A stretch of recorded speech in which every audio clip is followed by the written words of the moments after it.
함께 영광을 말씀드리겠습니다.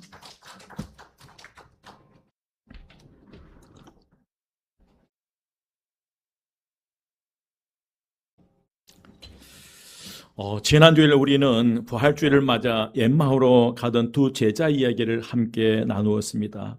그들은 슬픔 가운데 길을 걸어가고 있었습니다. 예수님의 십자가의 죽음을 보고 모든 것이 끝났다라고 생각했습니다. 마음은 무너졌고 걸음은 무겁고요. 예루살렘을 떠나 엠마오로 내려가고 있었습니다. 그런데 부활하신 예수님께서 그들을 찾아오셨어요. 말씀을 풀어주셨고 떡을 떼실 때 그들의 눈이 밝아졌고 그리고 그들의 마음이 뜨거워졌습니다. 그런데 여러분, 이 누가복음 24장은 거기서 끝나지 않았다는 거예요. 우리의 눈이 열렸고 우리의 마음이 뜨거움으로 끝나는 것이 아니었어요.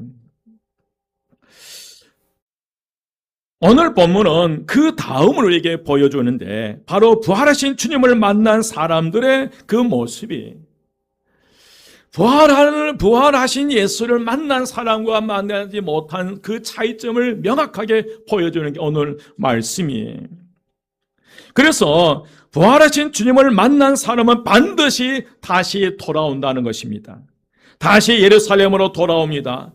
부활하신 예수를 만난 사람은 다시 공동체로 돌아오게 되고요. 그 부활하신 예수 그리스도를 만나는 사람들은 믿음의 자리로 다시 돌아옵니다. 다시 증언의 자리로 돌아옵니다. 그래서 오늘 저는 이 본문을 중심으로 부활하신 주님은 우리를 다시 돌아가게 하십니다 라는 제목으로 함께 은혜 나누시기를 주의 이름으로 축원드립니다. 오늘 본문 33절은 이렇게 시작합니다. 곧 그때로 일어나 예루살렘에 돌아가요. 이 말씀은 짧지만 매우 강합니다. 곧 그때로, 이는 즉시라는 의미예요. 미루지 않았다는 의미입니다. 망설이지 않았습니다. 그냥 마음만 뜨거워진 채 그 자리에 머물지 않았고요. 일어났습니다. 그리고 돌아가세요. 여러분, 왜 그렇습니까? 엠마오로 내려가던 두 제자가 예수님이 부활하셨다는 사실을 안 이상 더 이상 그곳에 머무를 수 없었습니다. 그런데 여러분, 날이 이미 저물었어요. 상식적으로 생각하면 그날 밤은 쉬고 그 다음날 올라가도 돼요. 그러나 부활하신 예수님을 만난 사람에게는 그것이 문제가 되지 않았어요. 부활하신 예수님을 전하는 일을 지체할 수 없었으며 그래서 그 자리에 즉시 일어나서 예루살렘으로 올라간 것입니다. 사랑하는 여러분, 제자들에게 있어서 엠마오는 어떤 곳입니까? 왜 그들이 예루살렘을 떠나 엠마오로 가려고 했을까? 여러분, 엠마오는 알지 못하는 길이라는 뜻을 가지고 있어요. 알지 못하는 길. 엠마오로 가는 길은 불확실한 길이었습니다. 방황의 길이었습니다. 엠마오로 가는 길은 또한 방황의 길이었고 올라가는 길이 아니라 내려가는 길이었고요. 낙심의 길이었고 희망의 길이 아니라 절망의 길이었습니다. 모든 것을 포기하고 내려가려고 했던 것이 엠마오였습니다. 두 제자에게 있어서 엠마오라는 이 마을은 서로 실패를 얘기하고 패배를 이야기하고 아픔을 얘기하고 고통과 죽음을 얘기하면서 가게 하는 것이 엠마오였습니다. 예루살렘에서 예수님의 십자가의 죽으심으로 모든 것이 끝났다고 생각하고 낙심과 절망 가운데 과거의 삶의 터전으로 되돌아가려고 했던 것이 엠마오였습니다. 엠마오는 그런 의미에서 인생의 패배자들이 내려가는 그런 곳이었습니다. 사랑하는 여러분, 우리도 어쩌면 이 엠마오로 향해 걸어갈 수 있습니다. 몸은 교회에 와 있어도 마음은 엠마오를 향해 있다는 거예요.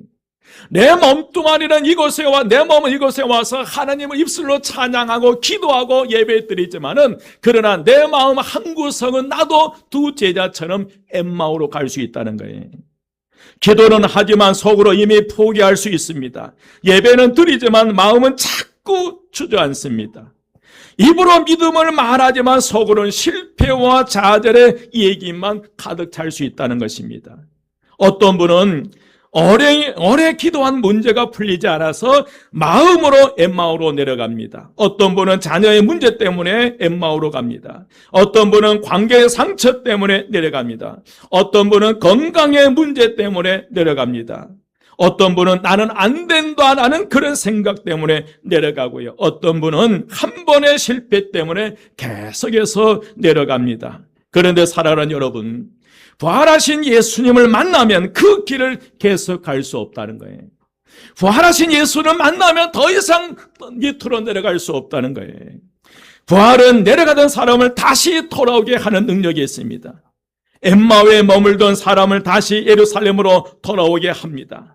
낙심하던 사람을 다시 믿음의 자리로 세웁니다. 주저앉았던 사람을 다시 일어나게 합니다. 포기하던 사람을 다시 소망을 갖게 합니다. 그래서 오늘 본문은 말합니다. 곧 그때로 일어나 예루살렘으로 돌아가요. 여기서 우리는 예루살렘도 다시 한번 살펴보아야 합니다. 여러분, 예수님께서 부활하시기 전 예루살렘은 제자들에게 어떤 곳이었습니까? 예수님의 십자가의 죽으심으로 모든 것이 끝났다고 생각하게 하는 것이 예루살렘이었습니다. 사랑하는 분이 죽은 곳이었기에 두고두고 고통과 아픔을 주는 것이었고요. 부끄러움과 실패와 좌절의 기억이 서려 있는 것이 예루살렘이었습니다. 그런데 예수님께서 부활하시면서 예루살렘은 완전히 달라져 버렸습니다. 예루살렘에 대반전이 일어났습니다. 예루살렘은 더 이상 실패의 자리가 아니었고요. 예루살렘은 부활하신 예수님이 계신 그런 곳이었습니다. 예수님의 부활을 생생하게 보여주는 빈 무덤이 있던 곳이 예루살렘이었어요. 절망의 자리가 떴던 예루살렘이 이제 생명을 말하는 곳이 되었고요.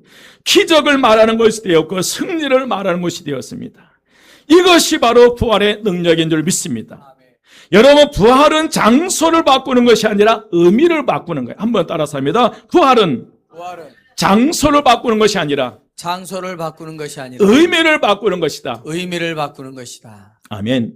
여러분, 같은 예루살렘인데 이제는 다르게 보인다는 거예요. 같은 자리인데 이제는 실패가 아니라 하나님의 승리의 자리로 보입니다. 같은 인생의 자리인데 이제는 무너짐의 자리가 아니라 하나님의 은혜가 드러나는 자리가 바뀐다네. 내 삶의 고통과 아픔과 실패의 연속이었던 그 자리가 부활하신 예수 그리스도를 만남으로 인해서 더 이상 실패의 자리가 아니라는 거예요. 사랑하는 여러분, 우리의 인생도 그럴 수 있습니다. 한때는 눈물의 자리였고 아픔의 자리였고 다시 돌아가고 싶지 않은 그런 자리였는데 부활하신 예수님을 만나면서 그 자리가 달라져 버렸다는 거예요. 하나님이 역사하신 자리로 바뀝니다. 은혜를 증언하는 자리로 바뀌게 됩니다. 상처의 자리였는데 간증의 자리로 바뀐다는 거예요. 내 인생의 삶의 상처와 아픔과 고통과 상처의 이게 연속이었지만 그러나 부활하신 예수 그리스도를 만나보러 더 이상 상처가 아니라 하나님의 생생하게 살아계시는 간증의 주인공이 될 수 있고 그런 장소가 될 수 있다는 거예요. 여러분의 가정이, 여러분의 인생이, 여러분의 가족들이 모여서 상처와 아픔을 얘기하는 곳이 아니라 부활의 승리를 얘기하는 곳이 되시기를 주의 이름으로 축원드립니다. 여러분, 눈물의 자리였는데 소망의 자리가 되고요. 실패의 자리였는데 하나님의 회복을 이야기하는 자리로 바뀝니다. 그래서 33절 하반절부터 35절까지를 보면 이렇게 선포합니다. 11 제자 및 그들과 함께한 자들이 모여 있어 말하기를 주께서 과연 살아나시고 시몬에게 보이셨다 하는지라 두 사람도 길에서 된 일과 예수께서 떡을 떼심으로 자기들에게 알려진 것을 뭐하기 시작했다? 말하기 시작했어요. 여러분, 이 장면이 얼마나 놀랍습니까? 두 제자가 돌아온 예루살렘에는 이미 11 제자들과 그들과 함께한 사람들이 모여 있었고요. 그리고 그것은 더 이상 죽음을 얘기하는 자리가 아니었습니다. 실패와 좌절을 얘기하는 자리가 아니었고요. 그 자리는 주께서 과연 살아나셨다는 고백으로 가득 차 있었습니다. 이 말씀이 여러분 얼마나 중요합니까? 주께서 과연 살아나셨다. 한번 따라서 합니다. 주께서 과연 살아나셨다. 주께서 과연 살아나셨다. 아멘. 이제 예루살렘은 죽음을 말하지 않았어요. 이제 예루살렘에는 끝을, 실패를 말하지 않았어요. 이제 예루살렘에서는 절망을 말하지 않았어요. 부활하신 예수님, 사망 권세를 깨뜨리시고 다시 살아나신 예수님의 이 얘기로 가득 차기 시작했어요. 그리고 엠마오에서 돌아온 두 제자도 가만히 있을 수 없었습니다. 자신들이 보고 들은 것을 말했어요. 그래서 된 일과 말씀을 들으면서 자신들의 마음이 얼마나 뜨거웠는지, 예수님과 부활하신 예수님과 떡을 떼는 가운데 눈이 어떻게 열렸는지 생생하게 그들은 얘기한 것입니다. 여기서 우리는 부활하신 주님이 하시는 또 하나의 큰 일을 볼 수 있는데, 여러분, 부활하신 주님은 돌아온 사람을 말하는 사람으로 바꾸어 주십니다. 어떤 사람으로 바꾸어 주신다? 말하는 사람으로요. 전에는 제자들이 만나면 여러분 무엇을 얘기했겠습니까? 두려움을 얘기했겠어요. 여러분의 가정들이 주로 모이면 어떤 얘기를 하십니까? 여러분, 친한 사람들과 함께 모이면 어떤 얘기가 가득해요? 여러분, 우리 교회 함께 신앙생활 하시면서 여러분 만날 때 주로 어떤 얘기를 많이 하세요? 여러분, 한번 생각해 보십시오. 여러분의 입술을 통해서 주로 어떤 얘기가, 어떤 말이 많이 나가는데요? 바로 이 부활하신 예수 그리스도를 만나지 못했던 제자들은 과거에 무엇을 얘기했을까? 두려움을 얘기했을 것입니다. 실패를 얘기했고요. 이제 어떻게 하느냐를 얘기했을 것입니다. 3년 동안 예수님을 따라다니고 그 예수 그리스도가 이스라엘의 왕으로 오실 때 한 자리 차지하려고 했는데, 그 예수 그리스도가 어디에 죽어버린 거예요? 십자가 위에 아무 힘 없이 죽으셔버린 거예요. 그래서 이제 그의 인생에 모든 것을, 배도 팔고 그물도 팔고 주님을 따라갔는데, 그 예수님의 십자가에 죽어버리니까 내 인생, 내 미래는 이제 어떻게 될 것인가? 이제 다 끝난 것 아니냐를 얘기했을 것입니다. 그러나 이제 달라졌습니다. 제자들이 서로 만나면 부활하신 예수님에 대한 감동과 감격과 살아있는 생생한 감동으로 가득한 거예요.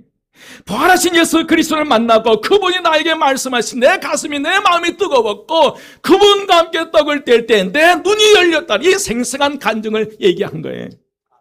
여러분, 저는 이런 교회가 되시길 주의 이름으로 축원드립니다.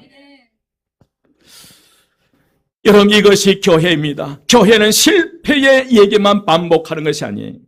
교회는 절망만 나누는 모임이 아니에요.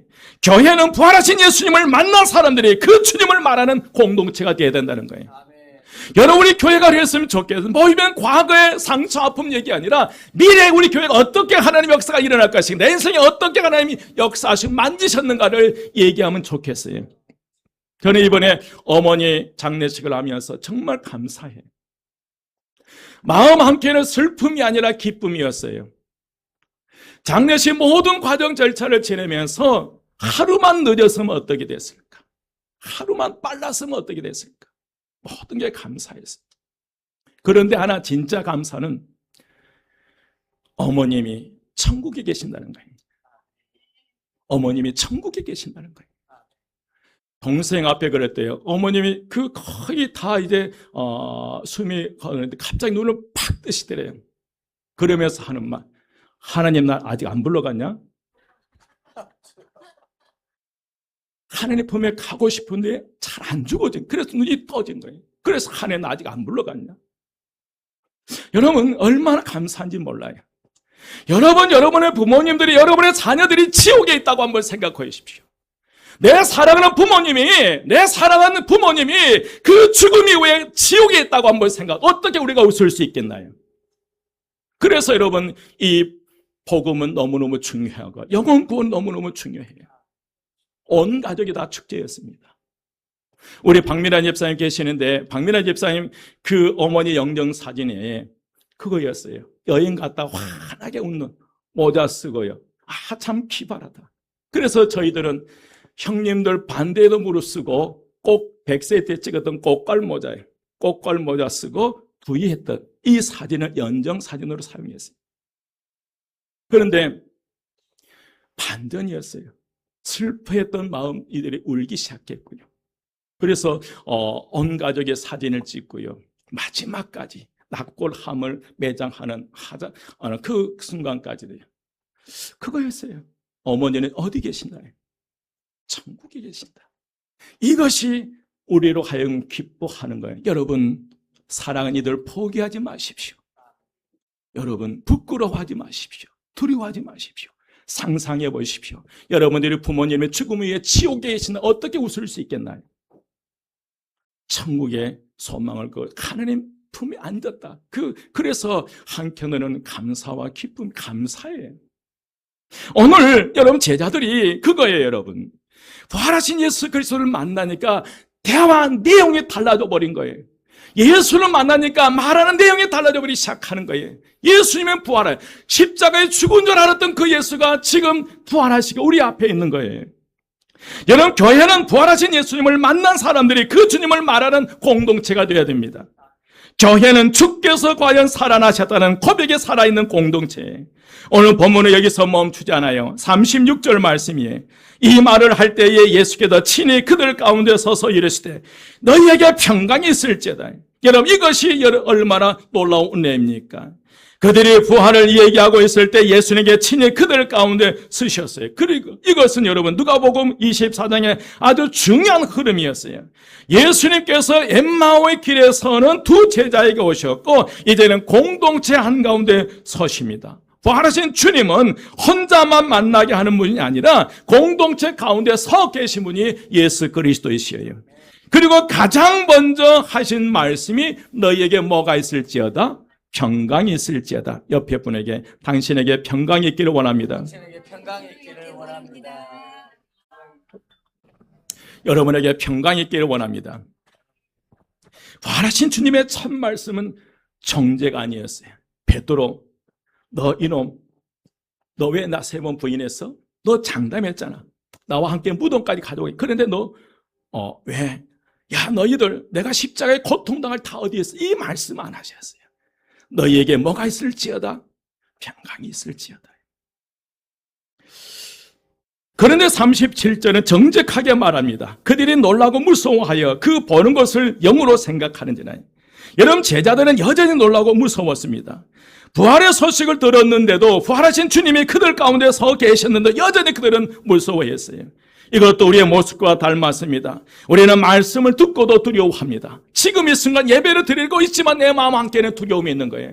말씀을 듣지만은 그러나 내 마음속에 두려움이 있는 거예요. 기도하고도 흔들리고 예배를 드려도 불안합니다. 그래서 여러분, 주님의 평강을 말씀하셔도 현실이 너무 무겁게 느껴질 때가 있습니다. 그런데 주님은 그런 제자에게 38절 말씀하시 38절입니다. 어찌하여 두려워하여 하며 어찌하여 믿음에 의심이 일어나느냐, 마음에 의심이 일어나느냐. 여러분, 주님은 우리의 겉모습만 보지 않습니다. 우리 중심을 보십니다. 겉으로는 믿는다고 말하지만 속으로 떨고 있는 우리의 마음을 본다는 거예요. 아무 문제 없는 것처럼은 하지만 그러나 주님은 우리의 중심을 보고 계신 줄 믿습니다. 그리고 그 두려움과 의심을 외면하지 않으십니다.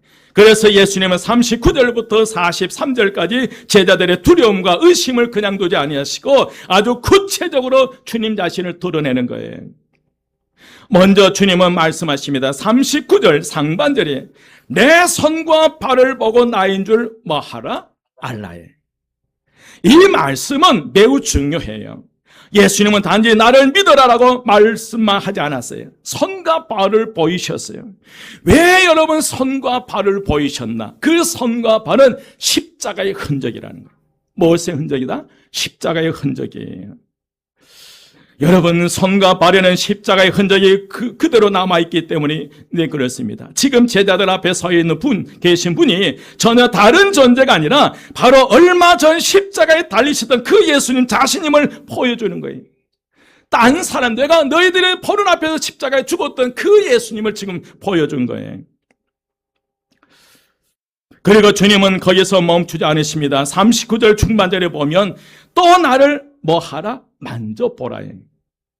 멀리서 보기만 하라고 하지 않으시고 가까이 와서 만져보라고 말씀하세요. 제자들의 두려움이 얼마나 깊고 큰지 아셨기 때문에 그런 줄 믿습니다. 여러분, 부활이 너무 커서 믿기 어렵고 너무 놀라워서 받아들이기 어려운 제자들의 마음을 주님은 아셨어요. 그래서 그들의 의심을 책망으로만 다루지 않으시고 직접 그들에게 확인시켜 주었습니다. 여러분 39절 함께 봉독합니다. 39절 다 같이 시작. 내 손과 발을 보고 나인 줄 알라. 또 나를 만져보라. 영은 살과 뼈가 없으되 너희 보는 바와 같이 나는 있느니라. 아멘. 영은 살과 뼈가 없으되 너희 보는 바와 같이 나는 있느니라.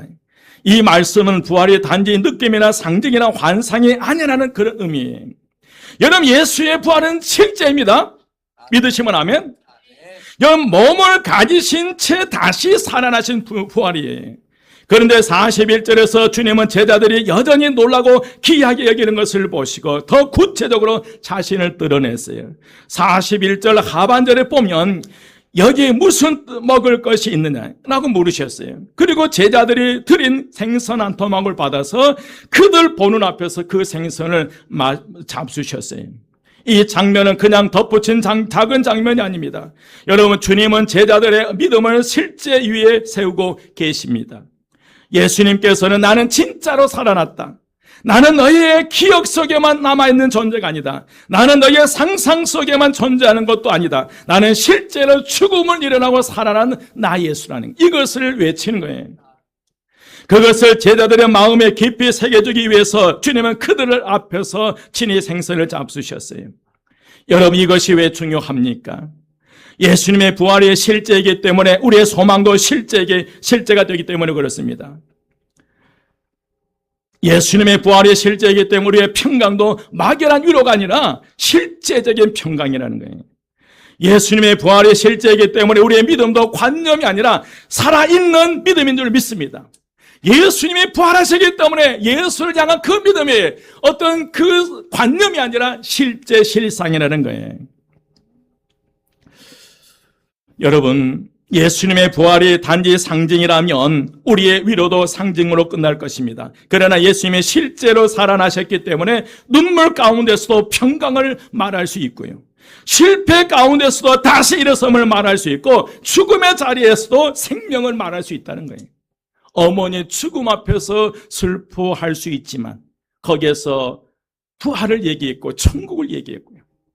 하나님 나라에 대한 소망을 얘기할 수 있었어요. 어찌 여러분 믿지 않는 가정에서 어떻게 그럴 수 있겠나요? 어머니 영정 사진 앞에서 온 가족의 사진을 찍었어요.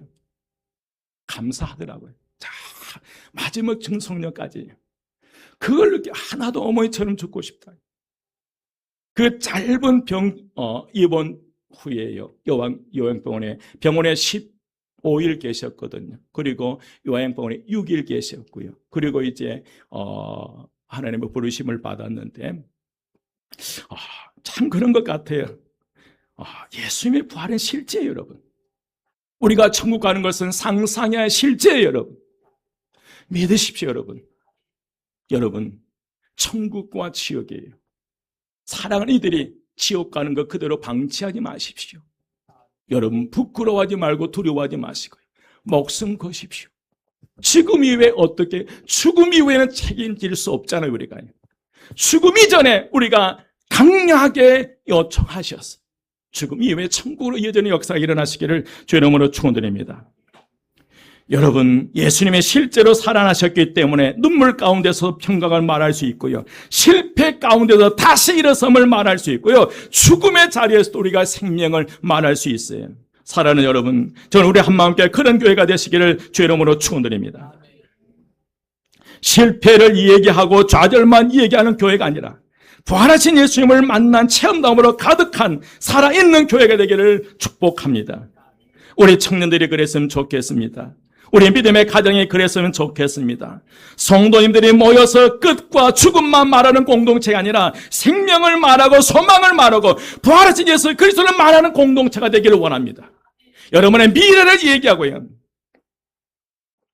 어린이부에서부터 청소년부, 청년, 장년, 노년에 이르기까지 주께서 과연 살아나셨다는 고백과 그 주님을 만난 그 경험한 은혜 이야기로 가득한 교회가 되기를 소망합니다. 그리고 여기서 우리는 한 걸음 더 나가야 합니다. 예루살렘으로 돌아온 제자들은 거기에 머물기 위해 돌아온 것이 아니었습니다. 부활의 산 증인들이 되기 위해 돌아온 것입니다. 예수님을 이야기하기 위해 돌아온 것이었고요. 주께서 과연 살아나셨다는 이 소식을 전하기 위해서 예루살렘으로 돌아온 거예요. 부활하신 주님은 옛마을로 내려가던 사람을 예루살렘으로 다시 돌아오게 하시고 두려움의 공동체 가운데 서서 평강을 주신 분이 부활하신 예수 그리스도예요. 그러므로 오늘 우리의 기도는 이것이어야 합니다. 주님, 내가 지금 옛마을로 내려가고 있다면 나를 다시 돌이켜 주옵소서. 내가 절망의 길에서 소망의 길로, 낙심의 길에서 증언의 길로 돌아가게 하옵소서. 두려운 내 마음 가운데 오셔서 평강을 주시옵소서. 그리고 나도 부활의 산 증인이 되길 원합니다. 사랑하는 여러분, 부활하신 주님은 오늘도 우리를 옛마을에 머물게 하지 않으십니다. 다시 예루살렘으로 부르십니다. 다시 공동체로 부르십니다. 다시 평강으로 저와 여러분을 부르셔요. 다시 증인의 삶으로 부르십니다. 그러므로 우리는 더 이상 끝을 말하는 사람이 아니라 다시 시작을 말하는 사람이 되시기를 주의 이름으로 축원드립니다. 끝을 말하는 것이 아니라 실패를 말하는 것이 아니라 다시 일어섬을 말하는, 다시 부활을 얘기하는 그런 부모, 그런 친구, 그런 믿음의 사람들이 되시기를 주의 이름으로 축원드립니다. 여러분, 절망을 전하는 사람이 아니라 부활의 소식을 전하는 사람이 되어야 합니다. 우리 교회가 그런 교회가 되고 우리 가정이 그런 가정이 되고 우리 한 사람 한 사람의 그런 증인이 되시기를 주의 이름으로 축원드립니다. 오늘 본문은 분명히 우리에게 보여줍니다. 부활하신 주님은 내려가던 사람을 다시 돌아오게 합니다. 두려운 공동체 가운데 친히 서셔 평강을 주십니다. 손과 발을 보이시고 생선한 토막을 잡수심으로 실제 살아계신 주님을 확인시켜 주십니다. 여러분, 상상 속의 부활의 주님이 아니에요. 실제로 손과 발 옆구리를 보이시고 생선을 잡수시던 그 예수 그리스도, 그분은 실존하는 인물이고요. 그 예수 그리스도가 오늘 저와 여러분의 주님이신 줄 믿습니다. 여러분, 죽음을 말하던 입술을 생명을 전하는 입술로 바꾸어 주십니다. 이 은혜가 오늘 우리 모두 가운데 충만하시기를 주의 이름으로 축원드립니다.